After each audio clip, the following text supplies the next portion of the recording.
Welcome back to our channel. இன்றைக்கி பார்த்தீங்கன்னா நம்மளுடைய முதலமைச்சர் திரு ஜோசப் விஜய் அவர்களை கேவலமான உள்ளர்த்தத்தோட தேவையில்லாத ஆபாசமான ஒரு வார்த்தையை கொண்டு ஒருத்தர் பேசியிருக்கிறாரு. அவர் தான் எல்லாருக்குமே தெரியும், அந்த உதயநிதி ஸ்டாலின்.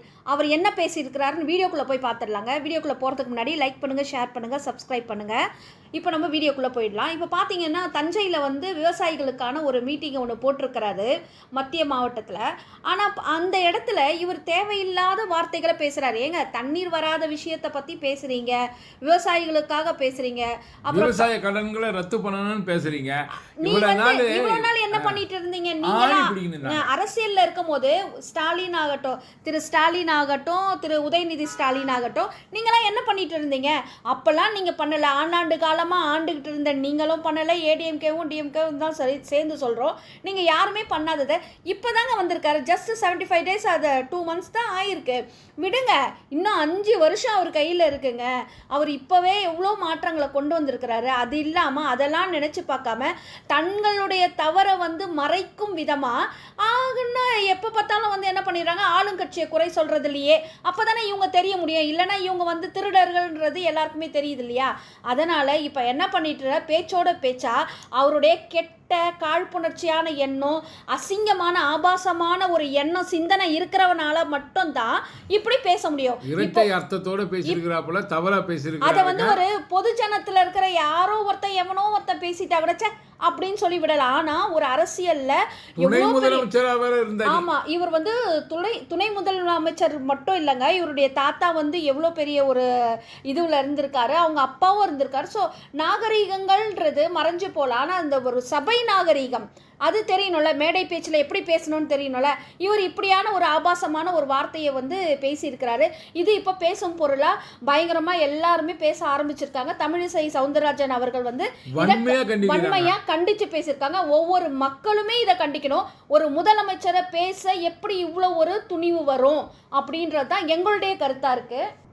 இது ஏன் இவ்வளோ கோபமாக இருக்குது அப்படின்னு பார்த்தீங்கன்னா, ரொம்ப அசிங்கமாக ஆபாசமாக பேசியிருக்காரு. அதில் என்னன்னு பார்த்தீங்கன்னா, அந்த மீட்டிங்கில் பேசிகிட்டே இருக்கும்போது அந்த தொண்டர்கள்லாம் இருக்கிறாங்கல்ல, இந்த வீணா போன தண்டங்கள்லாம், அவங்களாம் பேசும்போது திரிஷா திரிஷா திரிஷான்னு சொல்லியிருக்கிறாங்க. அப்படி பேசும்போது அவர் என்ன சொல்லியிருக்கிறாரு, இந்த தண்ணி வருதோ இல்லையோ அந்த தண்ணி வரணும், நான் காவிரியை சொன்னேங்கன்னு ஒரு மாதிரி வல்கரான வேர்டுங்க. அப்போ அவர் அந்த வார்த்தையை பேசும்போது ரொம்ப சிரிச்சுக்கிட்டு ஆபாசமா பேசினார். நாங்களே ரிப்பீட்டட் போல என்னதான் இவர் பேசியிருக்கிறாரு அப்படின்னு திரும்ப திரும்ப பார்க்குறோம். ஆனால் அந்த அர்த்தத்தெல்லாம் சொன்னால் நமக்கே அசிங்கமாக இருக்குங்க. அவ்வளோ கேவலமான ஒரு வார்த்தைகள். ஸோ அந்த இடத்துல பார்த்தீங்கன்னா மக்கள்லாம் த்ரிஷா த்ரிஷா த்ரிஷா அப்படின்னு சொல்கிறாங்க. உடனே இவர் என்ன பண்ணியிருக்கணும், சுதாரிச்சுக்கிட்டு மக்களை அவங்கள பற்றி ஏன்பா இந்த மேடையில் பேசுகிறோம், நம்ம காவிரி நீரை பற்றி பேசுவோம்ப்பா அப்படின்னாச்சும் சொல்லியிருந்தா இவருக்கு ஒரு நல்ல பெயர் கிடச்சிருக்கலாம். ஒரு பெண்ணையும் படுத்தியிருக்கிறார் அந்த இடத்துல. அந்த இடத்துல பார்த்தீங்கன்னா த்ரிஷா மோசமானவங்க தான், விஜய் பேரை கெடுக்கணும்னு அவங்களும் கங்கணம் கட்டின்னு அலைஞ்சாங்க தான். ஆனாலும் இந்த இடத்துல ஒரு அரசியல் தலைவர்களாக இருக்கக்கூடியவங்க எப்படி பேசணும்னு ஒரு நியதி இருக்கு இல்லையா? அந்த வரைமுறை எதுவுமே இல்லாமல், ஒரு எத்திக்ஸ் கூட இல்லாமல் சாதாரணமாக ஒரு பொண்ணையும் இதுக்குள்ளே இழுத்து பேசி இருக்கிறாரு.